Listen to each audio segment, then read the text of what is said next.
Nuclear envelope याद करो पहले तो, ठीक है। क्या क्या पढ़ा हमने? डबल मेम्ब्रेन होता है, फिर उस पर पोर्स प्रेजेंट होते हैं, और जो आउटर न्यूक्लियर एनवेलप होता है वो एक स्ट्रक्चर से अटैच्ड होता है।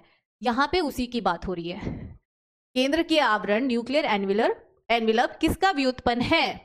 न्यूक्लियस का वर्णन सर्वप्रथम रॉबर्ट ब्राउन ने 1831 में किया था। याद करो पहली क्लास में हमने ये चीज डिस्कस की थी जब हम रॉबर्ट हुक की बात कर रहे थे, जिन्होंने मृत। नमस्ते बच्चों, welcome back to the class. कैसे हैं आप लोग? आई होप आप लोग सब ठीक ठाक होंगे, पढ़ाई लिखाई में आपका मन लग रहा होगा और बायोलॉजी पढ़ने में आपको बहुत मज़ा आ रहा होगा। लास्ट क्लास में हमने डिस्कस किया था माइटोकॉन्ड्रिया, प्लास्टिड्स, ठीक है, साइटोस्केलेटन पढ़ा था हमने, ठीक है। आज हम पढ़ेंगे जो बचे हुए कोशिकांग हैं, ठीक है। तो चलिए बच्चों शुरू करते हैं आज की क्लास।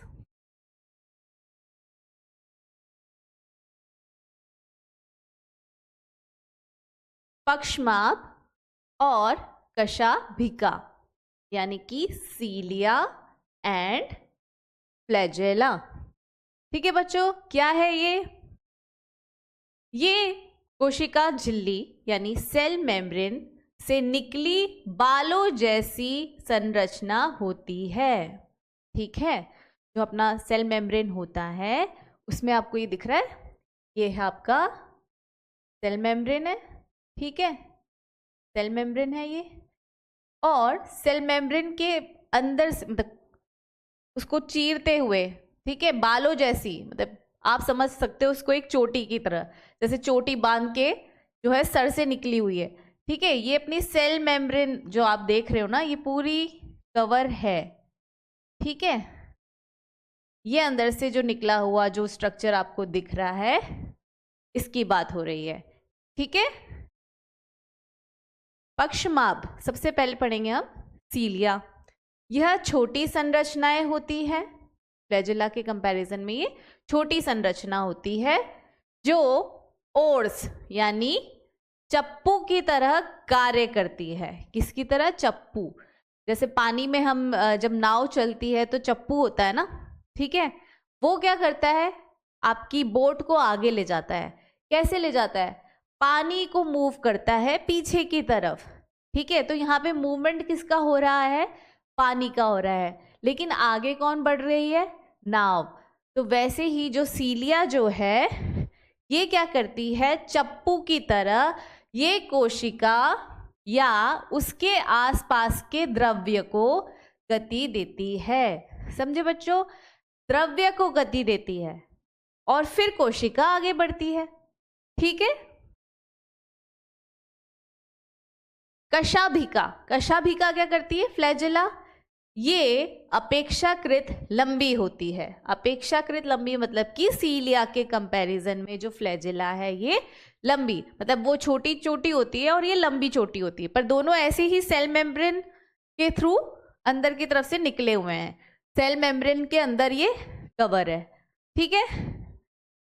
लंबी होती है और कोशिका की गति यानी कि सेल मूवमेंट जो होता है इसमें के लिए उत्तरदायी होती है, ठीक है। प्रोकारियोट्स और यूकारियोट्स की कशाभिकाएं संरचनात्मक रूप से भिन्न होती है। याद करो हम जब प्रोकारियोट्स पढ़ रहे थे तो हमने वहां पे भी पढ़ा था फ्लैजेला, लेकिन उसका स्ट्रक्चर यहाँ वाले यूकारियोटिक फ्लैजेला के स्ट्रक्चर से बहुत डिफरेंट है। कैसे? हमने वहां पे पढ़ा था, याद करो कि जैसे नल से पाइप कनेक्ट होता है, बीच में एक कुप्पी जैसा स्ट्रक्चर होता है जिसको हुक बोलते हैं, इस तरह का था। ये एक हेलिकल स्ट्रक्चर होता है जो सरफेस से निकला होता है, लेकिन यूकारियोट्स में आप देख रहे हो सेल मेम्ब्रेन से कवर्ड है, अंदर की तरफ से बाहर निकला हुआ है। और उसमें क्या था? जो फिलामेंट था आपका फ्लैजेला जो था प्रोकारियोट्स में, वो जो सेल सरफेस था उससे निकला हुआ था। यहाँ पे एक हुक जैसा स्ट्रक्चर था अंदर की तरफ, ठीक है। और फिर बाद में जो है बेसल बॉडी थी। ऐसा था अपने प्रोकारियोट्स में। ठीक है, सिर्फ जो फिलामेंट स्ट्रक्चर था,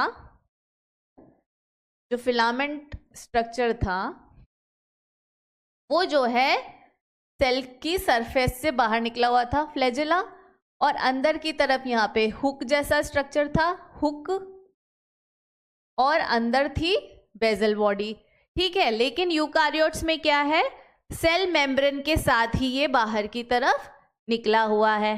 ठीक है, ये देखिए सेल मेम्ब्रेन के साथ एक झुंड जैसा जो दिख रहा है ना आपको, ये तो हो गए आपके सेल मेम्ब्रेन्स, और ये है आपके माइक्रोट्यूब्यूल्स जो हम पढ़ेंगे अभी, और ये जो अंदर की तरफ है ये है आपकी बेजल बॉडी।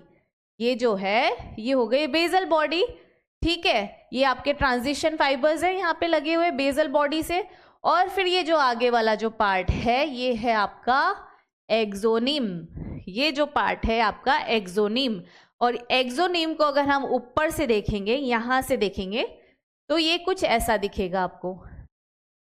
ठीक है, कुछ ऐसा दिखेगा, दो दो दो दो के आपके डॉट्स दिख रहे हैं, ये दो दो दो दो करके। ठीक है, और फिर अंदर दो डॉट्स दिख रहे होंगे आपको इस तरह का। इसको हम आगे पढ़ेंगे डिटेल्स में। ठीक है बच्चों, चलिए आगे देखते हैं। पक्षमाभ, सीलियम, अगर एक है तो सीलियम, अगर बहुत सारे हैं तो सीलिया। ठीक है, और कशाभिका, फ्लैजेलम, ये भी अगर एक है तो फ्लैजेलम और एक से ज्यादा है तो फ्लैजेला। जीव द्रव्य झिल्लिका यानी कि प्लाज्मा मेम्ब्रेन से ढकी होती है, क्योंकि उसी के साथ निकली हुई है बाहर, तो उसकी जो आउटर कवरिंग है वो क्या है, प्लाज्मा मेम्ब्रेन से ढकी हुई है। तो अगर आप स्ट्रक्चर देखोगे तो सबसे पहले क्या आ रहा है आपका, ये ग्रीन कलर की जो बाउंड्री है ये है प्लाज्मा मेम्ब्रेन। ठीक है, फिर क्या है आगे, इनके केंद्र में स्थित अक्षय सूत्र एक्सोनिम में कई सूक्ष्म नलिकाएं माइक्रोट्यूबल्स होती हैं जो लंबी धुरी लॉन्ग एक्सिस के समांतर चलती है। ये दिख रहा है ना आपको, ये क्या है, माइक्रोट्यूबल्स जो लंबी लंबी दिख रही है आपको। ठीक है, ये हो गई माइक्रोट्यूबल्स होती है जो लंबी लॉन्ग एक्सिस के समांतर चलती है। ठीक है, अक्षय सूत्र एक्सोनिम में 9 जोड़े डबलेट्स, 9 जोड़े डबलेट्स, यानी कि ये देखो 1 2 3 4 5 6 7 8 9, 9 कपल्स दिख रहे हैं ना आपको, ये 9 कपल्स, ये रे मेल फीमेल समझ लो इसको, 1 कपल 2 कपल 3 4 5 6 7 8 9। ठीक है, तो क्या हो गया, ये 9 जोड़े डबलेट्स होते हैं जो चारों ओर गोलाई में व्यवस्थित पार्श्व सूक्ष्म नलिकाओं यानी कि पेरिफेरल माइक्रोट्यूबुल से बने होते हैं। तो ये जो आपको बाहरी तरफ ये 9 जोड़े दिख रहे हैं ना डबलेट्स, इनको क्या बोलते हैं, ये होते हैं पेरिफेरल माइक्रोट्यूबल्स या डबलेट्स। ठीक है, इसको क्या बोला इन्होंने, पेरिफेरल माइक्रोट्यूबल्स। आगे बीच में 2 केंद्रीय सूक्ष्म नलिकाओं सेंट्रल माइक्रोट्यूबल्स का एक जोड़ा होता है। ठीक है, ये तो 9 जोड़े हो गए इनको घेरे हुए, और बीच में एक जोड़ा है ये रहा। ठीक है, इसको क्या बोला इन्होंने, सेंट्रल माइक्रोट्यूबल। तो ये वाला जोड़ा क्या कहलाएगा, सेंट्रल माइक्रोट्यूबल है। आगे यह विन्यास 9+2 संरचना कहलाता है। तो ये जो अरेंजमेंट आपको दिख रहा है कि 9 जोड़े तो गोलाई में बाहर की तरफ बैठे हुए हैं जिनको पेरिफेरल माइक्रोट्यूबल्स बोला है, और एक जोड़ा जो अंदर की तरफ बैठा हुआ है। ठीक है, इसको क्या बोला, सेंट्रल माइक्रोट्यूबल। ये रहा आपका एनसीईआरटी का डायग्राम। अपनी डायग्राम वाली नोटबुक उठा लेना और ये डायग्राम बना लेना, लेबल कर लेना। ठीक है, अब ये आ गया आपका वापस से वही 1 2 3 4 5 6 7 8 9 9 जोड़े हो गए। ये क्या बोलते हैं इनको? पेरिफेरल ट्यूब्यूल्स, परिधीय सूक्ष्म नलिकाएं। ठीक है, हिंदी में क्या बोलेंगे इसको? परिधीय सूक्ष्म नलिकाएं। और जो अंदर जोड़ा बैठा हुआ है ये क्या है? केंद्रीय सूक्ष्म नलिका, केंद्रीय सूक्ष्म नलिका। अब ये जो जोड़े बाहर बैठे हुए हैं यानी कि परिधीय सूक्ष्म नलिका, ये आपस में जुड़ी हुई है। किससे जुड़ी हुई है? ये हरे रंग का स्ट्रक्चर दिख रहा है आपको, ये ब्रिज, अंतराद्विक सेतु। क्या बोलेंगे इसको? अंतराद्विक सेतु। ठीक है बच्चों। और ये जो 2 जोड़े हैं, ठीक है, ये तो आपस में कनेक्टेड हो गए। ये 9 जोड़े जो है ये आपस में किससे कनेक्टेड है? अंतराद्विक सेतु से। और अब ये 2 जोड़े जो हैं ये इन 9 जोड़ों से इनसे भी तो ये कनेक्टेड होंगे। ये किससे कनेक्टेड हुए? पहले तो ये दोनों जोड़े जो है वो किसके अंदर बैठे हुए? ये लाल रंग का जो आपको स्ट्रक्चर दिख रहा है इस घेरे के अंदर हैं। इसको बोलते हैं केंद्रीय आच्छद। ये जो आपको दिख रहा है ना, ये जोड़ा अंदर बैठा हुआ है, ये है केंद्रीय आच्छद। और ये केंद्रीय आच्छद जो है इन 9 जोड़ों से जुड़ा हुआ है। किससे जुड़ा हुआ है? ये जो डंडियां दिख रही है आपको, ये जो केंद्रीय आच्छद है ये जुड़ा हुआ है ना इससे। इसको बोलते हैं अरीय डंडा। क्या बोलते हैं इसको? अरीय डंडा। 9 जोड़े हैं, ये आपस में जुड़े हुए हैं। फिर ये जो बीच में जो जोड़ा बैठा हुआ है, इनके जो है दोनों तरफ एक सेंट्रल शीट है जो इन बाकी 9 जोड़ों से इस जोड़े को जोड़ती है।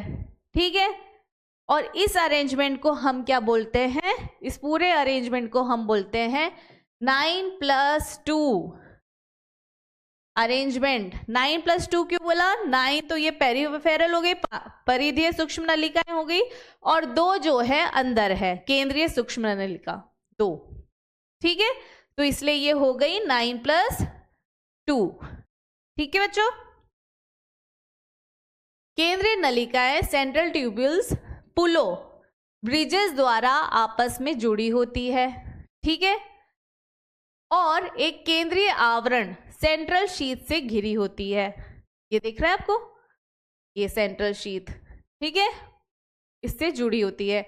यह प्रत्येक पार्श्वीय डबलेट यानी कि पेरिफेरल डबलेट की एक नलिका से अरीय डंडे यानी कि रेडियल स्पोक्स, ये रहे, ठीक है, द्वारा जुड़ी होती है। अतः कुल 9 अरीय डंडे यानी कि रेडियल स्पोक्स भी कितने हुए? 9 हुए।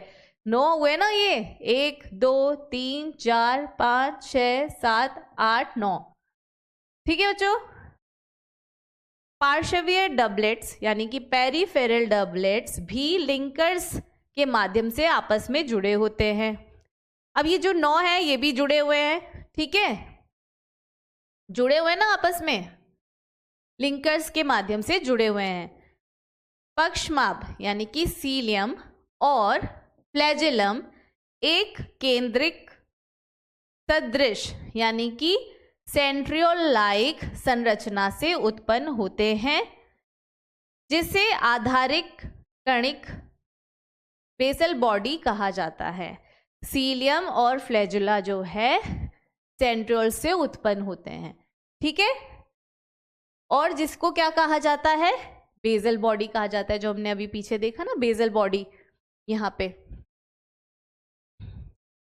ये किससे उत्पन्न हुआ है? ये सेंट्रियोल से उत्पन्न हुआ है। ठीक है बच्चों, सेंट्रियोल से उत्पन्न हुआ है, और इसको हमने क्या कहा? बेसल बॉडी कहा। ये रहा। ठीक है, सीलियम फ्लैजुलम एक केंद्रिक सदृश यानी सेंट्रियोल लाइक संरचना से उत्पन्न होते हैं, जिसे आधारिक कणिका या बेसल बॉडी कहा जाता है। आ गया बच्चों समझ में? बहुत इंपॉर्टेंट है ये। आगे बढ़ते हैं। अब आता है तारक काय, सेंट्रोसोम। Centrosome and centrioles. अभी हमने क्या कहा, सेंट्रियोल से उत्पन्न होते हैं क्या, सीलिया एंड फ्लैजेला। ठीक है, तो अब हम पढ़ते हैं कि ये सेंट्रियोल होता क्या है, सेंट्रोसोम क्या होता है, ठीक है, जिससे ये उत्पन्न हुए हैं। तो आप ये देखो, यहाँ पे आपकी जो यूकारियोटिक सेल है, यहाँ पे आपको दो स्ट्रक्चर दिख रहे होंगे छोटे छोटे से पिंक कलर के। ठीक है, अब हमने इसको जूम करके देखा तो क्या है, पिंक कलर के दो स्ट्रक्चर तो है पर किसी घिराव में है। ठीक है, तो ये क्या हुआ, ये तो एक मैट्रिक्स हो गया जो पिंक कलर का दिख रहा है आपको। इस मैट्रिक्स के अंदर क्या है, दो लकड़ियों के गुच्छे जैसे नहीं दिख रहे, बंच। ठीक है, ये क्या है, ये है सेंट्रियोल्स। अब हमने इसको और जूम करके देखा तो ये जो दो लकड़ियों के गुच्छे जो बंच दिख रहे थे वो ऐसे हैं, इस तरह से। ये हैं हमारे सेंट्रियोल्स। समझ में आया कहाँ पे उपस्थित है ये, इस तरह से। फिर हमने इसको और जूम किया तो हमने देखा कि कुछ मैट्रिक्स जैसा कुछ द्रव्य है घिरा हुआ, और फिर हमने और जूम करके देखा तो ये दो सेंट्रियोल्स। ठीक है, किस तरह से अरेंज है ये, तारकाय यानी कि सेंट्रोसोम एक कोशिकांग है, ऑर्गेनेल है, जिसमें दो झिल्ली रहित नॉन मेम्ब्रेन बाउंड, ठीक है, नॉन मेम्ब्रेन बाउंड है, ये सिलेंड्रिकल स्ट्रक्चर्स हैं जिन्हें तारक केंद्र कहते हैं। ठीक है बच्चों, ये जब हमने यहां से जूम करके देखा तो ये जो पूरा द्रव्य के साथ अगर हम इन दो लकड़ियों के बंचेस की बात करेंगे तो ये क्या कहलाएगा, सेंट्रोसोम। और सिर्फ हम अगर ये दो लकड़ियों के बंचेस जैसे जो दिख रहे हैं इनको अगर हम इंडिविजुअली बोलेंगे तो क्या बोलेंगे, सेंट्रियोल। ठीक है, ये परिकेंद्रीय द्रव्य यानी पेरीसेंट्रियोलर मटेरियल से घिरा होता है। अब समझ में आया, सेंट्रोसोम और सेंट्रियोल में क्या डिफरेंस है। सेंट्रोसोम जो है सेंट्रियोल का बना होता है, बस क्या डिफरेंस है, जब इसके आसपास जो है पेरीसेंट्रियोल मटेरियल होता है। ये जो मैट्रिक्स दिख रहा है ना पिंक कलर का, ये क्या है, ये है आपका, क्या है ये आपका पेरीसेंट्रियोल पेरीसेंट्रियोलर मटेरियल।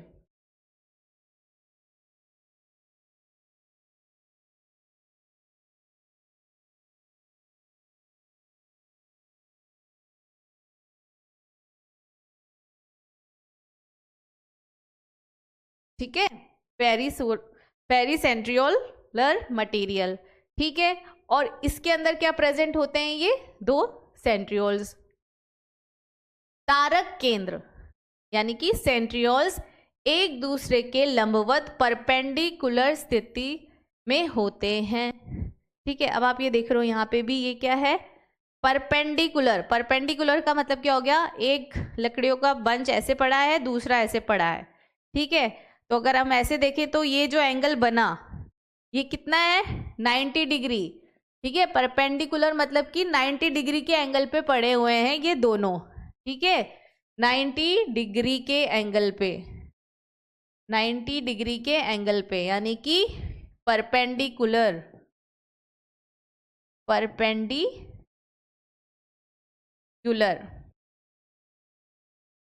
अरेंजमेंट होता है इनका। ठीक है बच्चों, प्रत्येक पार्श्व तंतु एक त्रिक ट्रिपलेट होता है, आसपास के त्रिक भी आपस में जुड़े होते हैं। अब ये आपको स्ट्रक्चर दिख रहा है सेंट्रियोल्स का, ये देखो, तीन के गुच्छे दिख रहे होंगे आपको।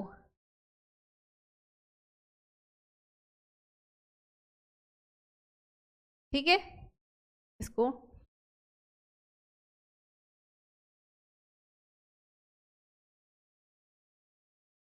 ठीक है, तारक केंद्र सेंट्रियोल का अग्रभाग प्रोटीन युक्त यानी प्रोटीनीशियस होता है और इसे धुरी यानी हब कहा जाता है, जो परिधीय त्रिकों यानी कि पेरिफेरल ट्रिपलेट्स की नलिकाओं से अरीय डंडों यानी कि रेडियल स्पोक्स द्वारा जुड़ा होता है।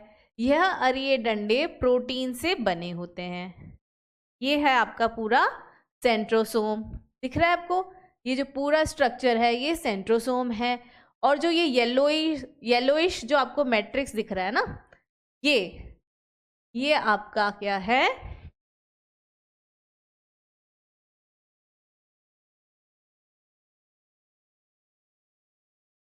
ये है आपका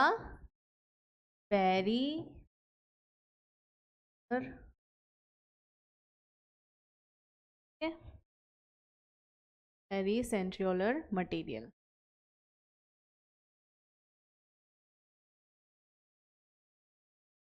और इस पेरीसेंट्रियोल मटेरियल के अंदर प्रेजेंट है अपने सेंट्रियोल्स। किस एंगल पे? 90 डिग्री के एंगल पे। ठीक है। और ये सेंट्रियोल किसके बने हैं? माइक्रोट्यूब्यूल के। किसके बने हैं? माइक्रोट्यूब्यूल के लिए ट्यूब्यूल से बने हुए हैं। और परिधीय त्रिको ये होते हैं ट्रिपलेट्स की फॉर्म में। इसके लिए आपको समझने के लिए इसका स्ट्रक्चर एनसीईआरटी में तो नहीं दिया हुआ है, पर हम आपको बता देते हैं कैसा होता है। ये कुछ इस तरह से होता है। ये है आपका सेंट्रियोल। ये वाला जो पार्ट ना बेटा, ये वाला पार्ट जो है आपका, ये आगे से कैसा दिखता है? ये दिखता है ऐसा। ठीक है। तो वहां पे जो बात हो रही है ना ट्रिपलेट की बार बार, वो ट्रिपलेट ये है ABC। अब याद करो फ्लैजिला में हमने पढ़ा था 9+2 अरेंजमेंट। ठीक है। उसमें जो थे 9 डबलेट्स थे। कहाँ पे? फ्लैजिला में। सीलिया फ्लैजिला जो हमने पढ़ा था उसमें 9 डबलेट्स थे, 9 जोड़े थे। यहाँ पे आपको क्या दिख रहे हैं? 9 ट्रिपलेट्स दिख रहे हैं। ये दिख रहे हैं आपको? 1 2 3 4 5 6 7 8 9। वहां हमने इनको क्या बोला था? Peripheral doublets. और यहाँ पे हमने क्या बोला है इनको? Peripheral triplets. क्या है ये? पेरीफेरल। ये जो है ये क्या है? Peripheral triplets. 3 है ना बेटा? तो ट्रिपलेट्स। ठीक है। और ये किस फॉर्म में अरेंज्ड है? ABC। ABC। और अब आप देखना कि इसका A, ठीक है, एक पेरीफेरल ट्रिपलेट का A दूसरे पेरीफेरल ट्रिपलेट्स के C से अटैच्ड है। A C से अटैच्ड है। यहाँ पे भी A C से अटैच्ड है। देख रहे हैं आप? तो इसलिए इसको क्या नाम दिया गया? AC linker. AC linker. क्यों? क्योंकि जो ट्रिपलेट है, पेरीफेरल जो ट्रिपलेट है, उसका जो A है जो C से दूसरे पेरीफेरल ट्रिपलेट के C से जो है लिंक है, तो इसलिए इसको क्या कहा? AC linker. यानी ये जो ट्रिपलेट्स हैं, पेरीफेरल ट्रिपलेट्स, ये आपस में किससे जुड़े हुए हैं? AC लिंकर से जुड़े हुए हैं। ठीक है। ये इनका अरेंजमेंट है। और यहाँ पे जो बात हो रही है, कारक केंद्र का अग्रभाग, आगे का भाग यानी कि प्रोटीन युक्त होता है और उसको क्या कहते हैं? हब कहते हैं। ठीक है। ये रहा उसका अग्रभाग। ठीक है। इसको क्या कहते हैं? Central hub. ठीक है। Central hub.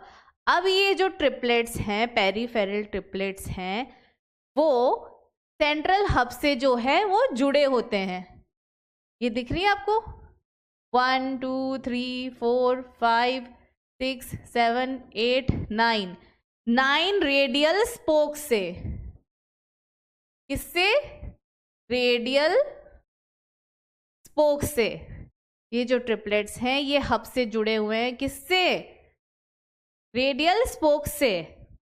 दिख रहा है बच्चों आपको डायग्राम में? ये तो आपके हो गए ट्रिपलेट्स और ये हो गए आपके स्पोक्स। और ये जो आपस में जुड़े हुए हैं वो है AC लिंकर्स। ये अरिये डंडे प्रोटीन से बने होते हैं। और ये जो रेडियल स्पोक्स हैं, ये जो रेडियल स्पोक्स हैं, ये भी जो है प्रोटीन से बने होते हैं। अब यहाँ पे आपको किस तरह का अरेंजमेंट दिख रहा है? जो हमारा वहाँ पे था फ्लैजुला और सीलिया में जो हमने पढ़ा था, वो था 9+2 अरेंजमेंट। 9 जो थे वहाँ पे पेरिफेरल डबलेट्स थे, और अंदर जो थे 2 थे सेंटर में, तो हमने उसको क्या बोला? 9+2। अब यहाँ पे ट्रिपलेट्स हैं, ठीक है, लेकिन है 9, और अंदर यहाँ पे एक हब है जिससे ये जुड़े हुए हैं, अंदर कुछ भी नहीं है। तो यानी कि ये कौन सा अरेंजमेंट हो गया आपका सेंट्रियोल का? 9+0 अरेंजमेंट, ठीक है, 9+0 अरेंजमेंट हो गया आपका। ये बेसिक डिफरेंस हो गया। फ्लैजुला में 9+2 था और यहाँ पे 9+0 का अरेंजमेंट है। ठीक है बच्चों, समझ में आ गया आपको? ये है आपका सेंट्रियोल। ठीक है, चलिए आगे बढ़ते हैं।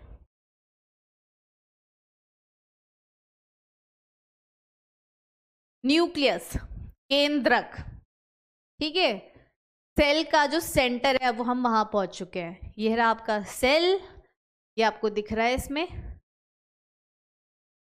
ये रहा सेल आपका, और ये वाला जो पार्ट है ये है आपका न्यूक्लियस। इसको जब हमने जूम किया तो ये रहा आपका स्ट्रक्चर। क्या है ये? केंद्रक। न्यूक्लियस का वर्णन सर्वप्रथम रॉबर्ट ब्राउन ने 1831 में किया था। याद करो पहली क्लास में हमने ये चीज़ डिस्कस की थी, जब हम रॉबर्ट हुक की बात कर रहे थे जिन्होंने मृत कोशिका की खोज की थी। उसी टाइम पे मैंने आपको बताया था कि रॉबर्ट ब्राउन जो था उन्होंने क्या 1831 में न्यूक्लियस की खोज की थी। ठीक है, अब वो उनको गुस्सा इसीलिए आ रहा है कि कहाँ तो पहली क्लास में मेरे बारे में बता दिया था और अब मुझे सबसे एंड में डिस्कस किया जा रहा है। ठीक है, तो ये है हमारे रॉबर्ट ब्राउन, और इन्होंने जो है न्यूक्लियस की खोज की थी 1831 में। आगे, केंद्रक में पाए जाने वाले उस पदार्थ को जो क्षारीय रंगों से अभिरंजित होता है, फ्लेमिंग ने क्रोमेटिन नाम दिया। अब ये जो है आपका न्यूक्लियस जो रॉबर्ट ब्राउन ने डिस्कवर किया, इसको जब हमने स्टेन या डाई किया तो अभिरंजित जो पार्ट था धागानुमा, ये दिख रहे हैं आपको स्ट्रक्चर जो आपको दिख रहा है, इसको कहते हैं क्रोमेटिन। इसकी खोज किसने की थी? फ्लेमिंग ने की थी। किसने की थी? फ्लेमिंग ने की थी, क्षारीय रंगों से अभिरंजित करके। जब इन्होंने देखा तो जो अभिरंजित पार्ट था वो उसको क्या नाम दिया इन्होंने? क्रोमेटिन। आगे बढ़ते हैं। सामान्यतः एक कोशिका में एक ही केंद्रक होता है। जनरली जो होता है एक कोशिका में एक ही केंद्रक होता है, लेकिन कुछ कोशिकाओं में एक से अधिक केंद्रक भी हो सकते हैं। और ये कब होगा? ये कब होगा?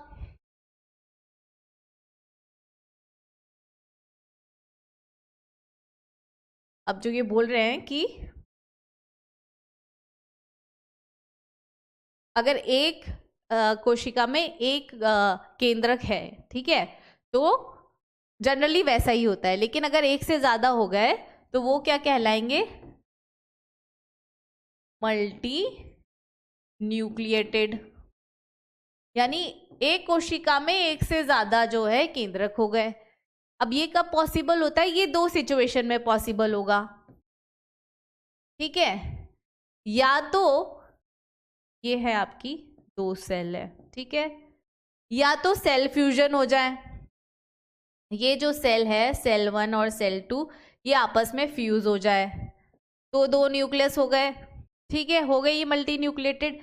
या फिर ये एक सेल है, ठीक है, ये जो है यहाँ पे तो क्या हो गया? सेल फ्यूजन हो गया, सेल फ्यूजन हो गया। ठीक है, या फिर ये जो सेल है जब ये डिवाइड हो यानी कि विभाजित हो तो क्या होता है? विभाजित के टाइम पे अगर सेल जो है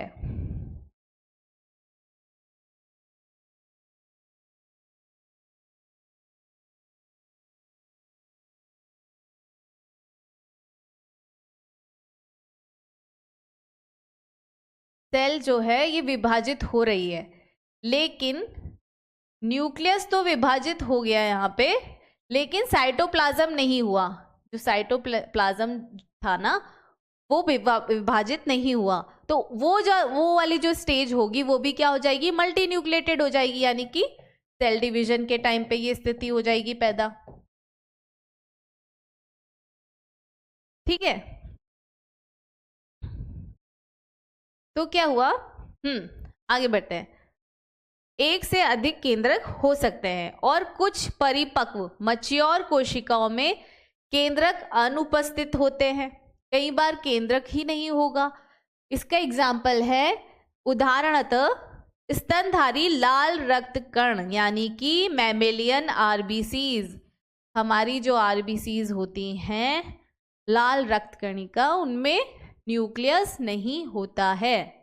ठीक है बच्चों, और वैस्कुलर पादपों में यानी कि पौधों में जो सीव ट्यूब सेल्स होती है, इसमें भी जो है न्यूक्लियस नहीं होता है।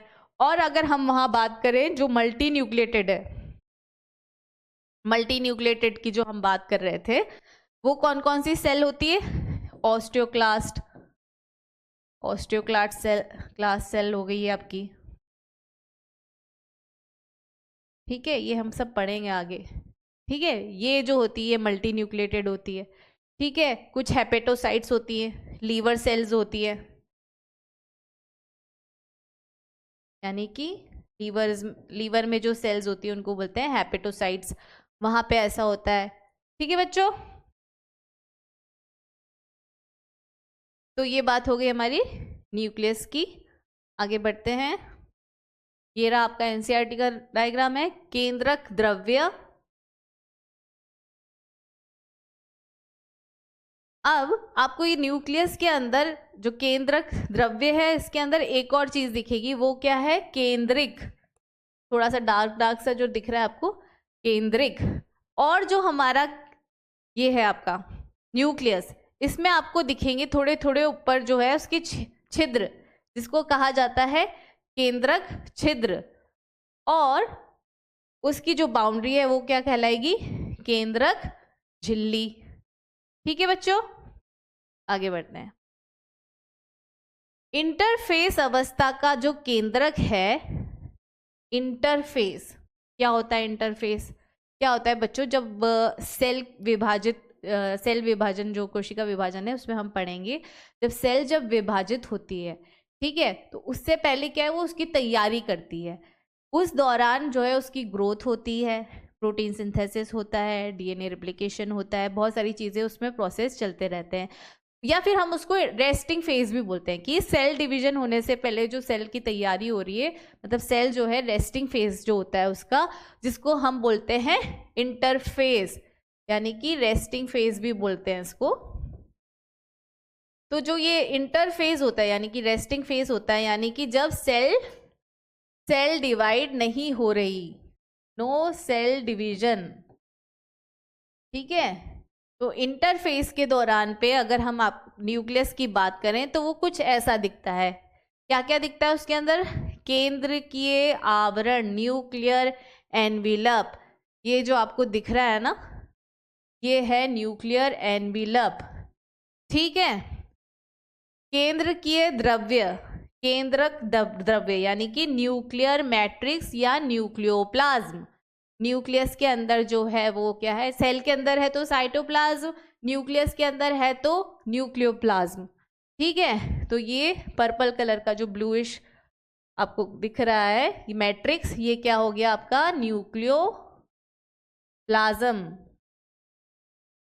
ठीक है, और क्रोमेटिन, अब ये जो धागा नुमा स्ट्रक्चर दिख रहे हैं ना आपको इस तरह से, ये क्या है, ये है क्रोमेटिन।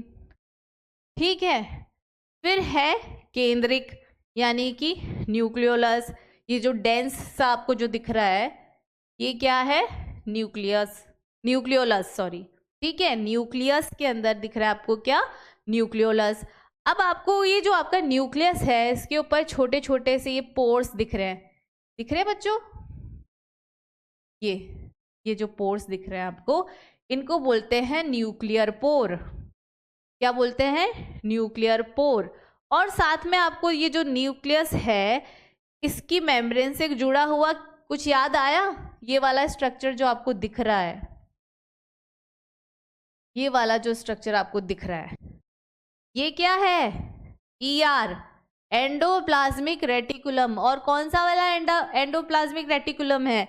जिस पे राइबोसोम्स है, जिस पे पिंपल्स है, याद आया? पिंपल्ड फेस, यानी कि रफ ER है।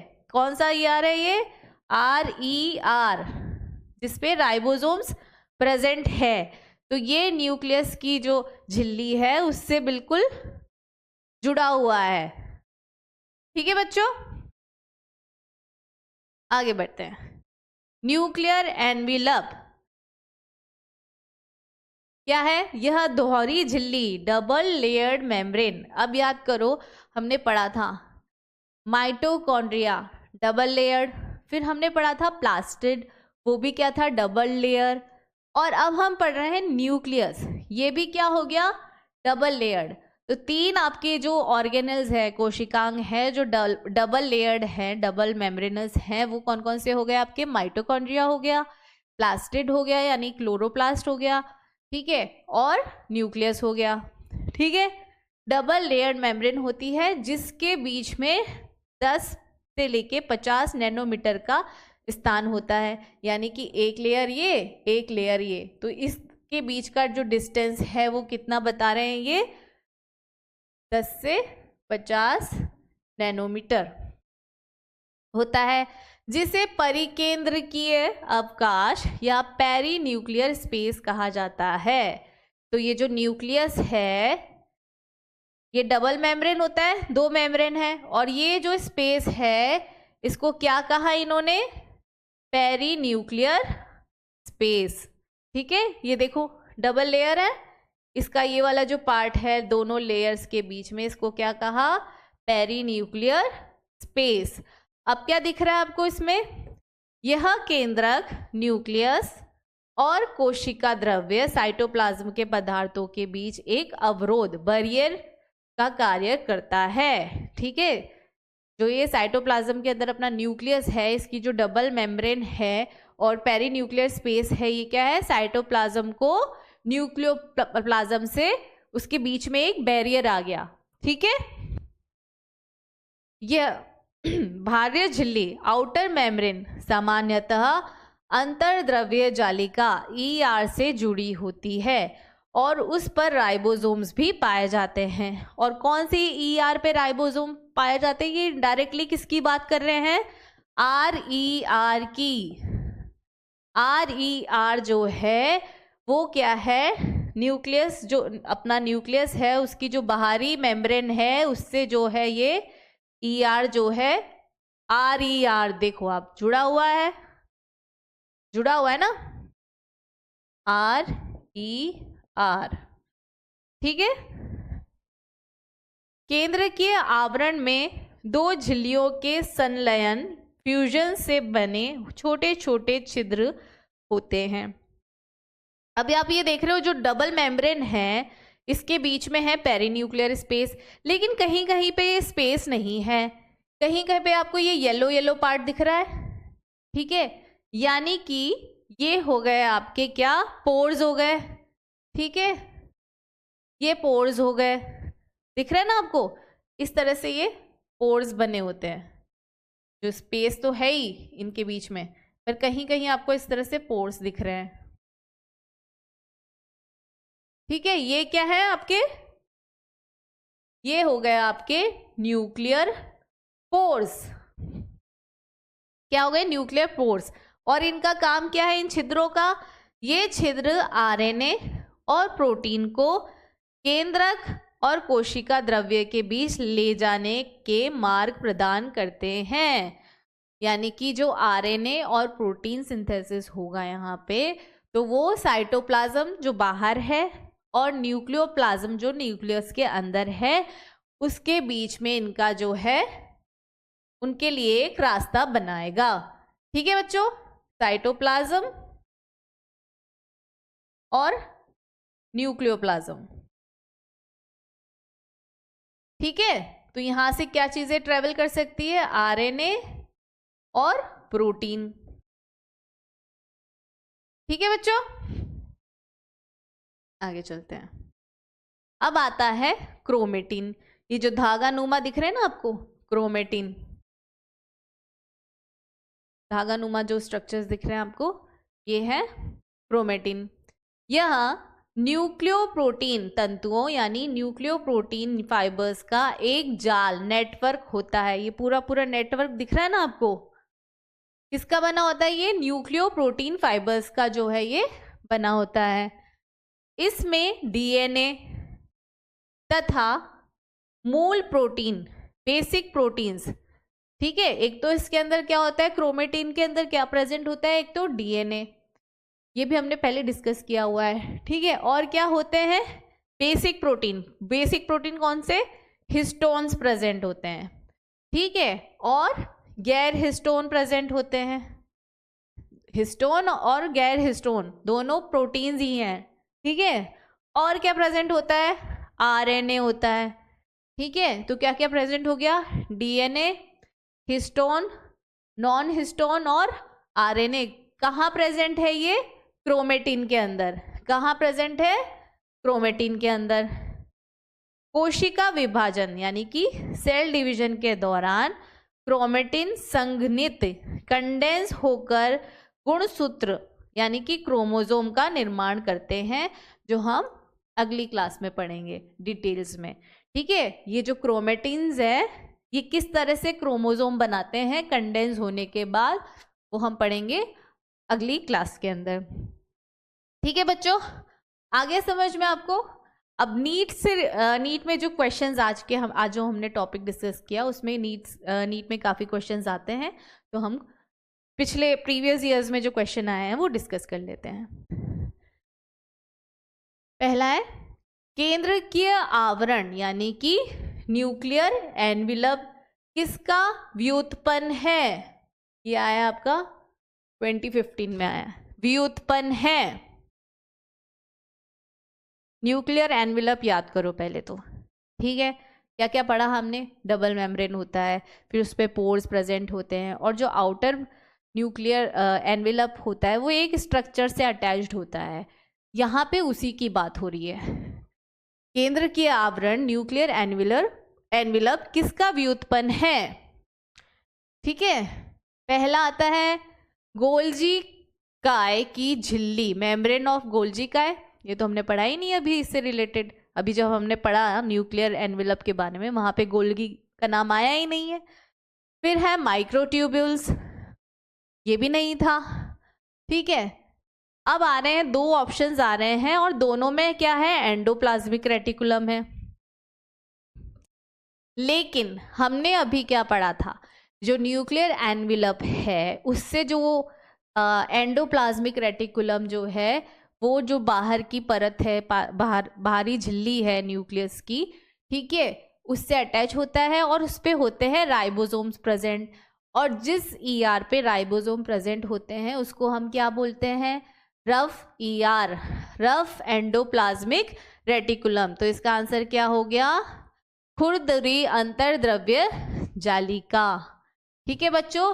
जो आर है वो न्यूक्लियर मेम्ब्रेन की जो आउटर मेम्ब्रेन है न्यूक्लियर एनविलप की, उससे अटैच होती है, ठीक है बच्चों। नेक्स्ट, माइक्रोट्यूब्यूल्स किसके घटक हैं, सूक्ष्म नलिकाएं किसमें प्रेजेंट हैं, किसकी वजह से, सूक्ष्म नलिकाओं से जो है ये कौन सी है जो बनती हैं, कौन से स्ट्रक्चर्स हैं जो माइक्रोट्यूब्यूल से बनते हैं।